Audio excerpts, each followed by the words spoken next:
अस्सलाम वालेकुम स्टूडेंट्स, आज हम डिस्कस करेंगे फंक्शन क्या होता है।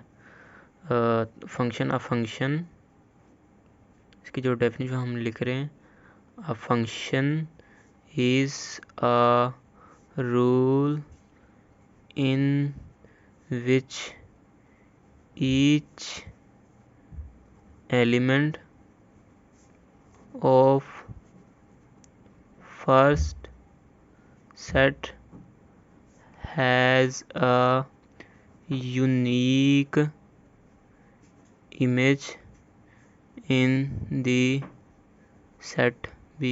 ये सेट A कर लें, सेट B। मतलब फंक्शन क्या होगा? Function is a rule in which each element of the first set A has a unique image in the set B। ठीक है, ये फंक्शन की डेफिनेशन है। मतलब फंक्शन बेसिकली एक रूल है जिसमें फर्स्ट जो एवरी एलिमेंट होगा ना, ईच एलिमेंट सेट ए का जो होगा वो सेट बी का क्या होगा? यूनिक इमेज होगा। फॉर एग्जांपल देखो, मैंने ले लिए सेट ए 1 2 ले लिए, 3 ले लिए, चले तो इधर ले लें ए बी सी और डी ले लें। देखें, ये इसके साथ मैप कर गया, इसके साथ, ये इसके साथ, ठीक है, मैप कर गया।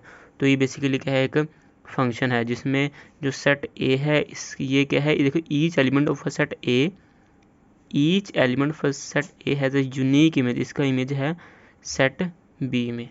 ठीक है, तो ये इसकी डेफिनेशन है। अच्छा, कुछ बुक्स में कुछ और भी डेफिनेशन लिखी होंगी, वो भी मैं आपको बता देता हूँ। उसमें जो है ना लिखी हुई डेफिनेशन, जो मैट्रिक की बुक है उसमें ना दो सेट के लिए पहले बात दो कंडीशन हो जाएंगे। पहले करना चाहिए let A and B are two non empty set. ठीक है, तो ये पहली कंडीशन है। दूसरी कंडीशन क्या है? एवरी इसमें लिख लें every element of N ordered pair. ठीक है, every element of N ordered pair of first element. ठीक है, ऑर्डर पेयर का फर्स्ट एलिमेंट क्या होना चाहिए?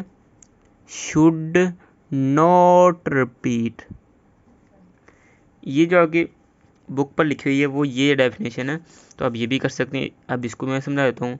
सिंपल से बात है, उसने कहा let A and B are two non empty set. सबसे पहले हमारे पास दो नॉन एम्प्टी सेट होने चाहिए।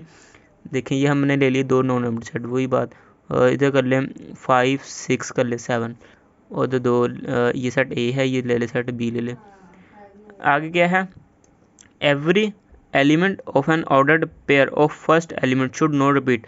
मतलब ऑर्डर्ड पेयर का फर्स्ट एलिमेंट रिपीट नहीं होना चाहिए। ये ले लिया, इधर ले लें कोई ई एफ जी ले लिया, इसके साथ मैपिंग, ये इसके साथ मैपिंग, ये इसके साथ मैपिंग। अब इसको ऑर्डर के फॉर्म में लिख लें। 5 ई लिख लिया, और फिर 6 एफ लिख लिया, फिर लिख लिया 7 जी। ठीक है, ये मैंने लिख लिया एक बेसिकली इसका ऑर्डर्ड पेयर। ठीक है, तो आप ये देख लें इसकी कंडीशन के मुताबिक। पहली तो है A and B non empty set होना चाहिए। दूसरी कंडीशन क्या है?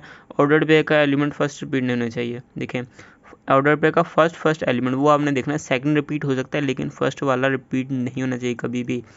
अगर रिपीट होगा तो वो सेट नहीं होगा, वो फंक्शन नहीं होगा। ठीक है, तो ये इसमें मेन बात है। इसमें जो फर्स्ट एलिमेंट है ना वो रिपीट नहीं होना चाहिए, फिर वो सेट, फिर वो फंक्शन होगा, तो वो फंक्शन नहीं होगा।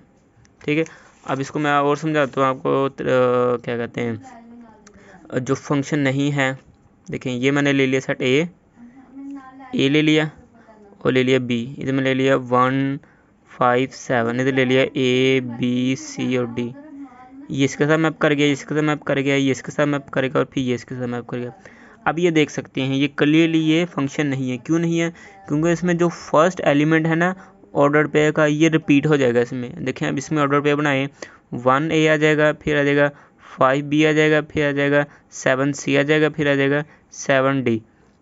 अब ये देख लें, अब ये फर्स्ट एलिमेंट रिपीट हो गया, तो इसकी वजह से ये फंक्शन नहीं होगा। So that is not a function. ठीक है, तो ये था सारा फंक्शन के बारे में। इसमें कोई कन्फ्यूजन हुआ, मसला हुआ, आप हमें कमेंट के ज़रिए पूछ सकते हो। अल्लाह हाफिज़।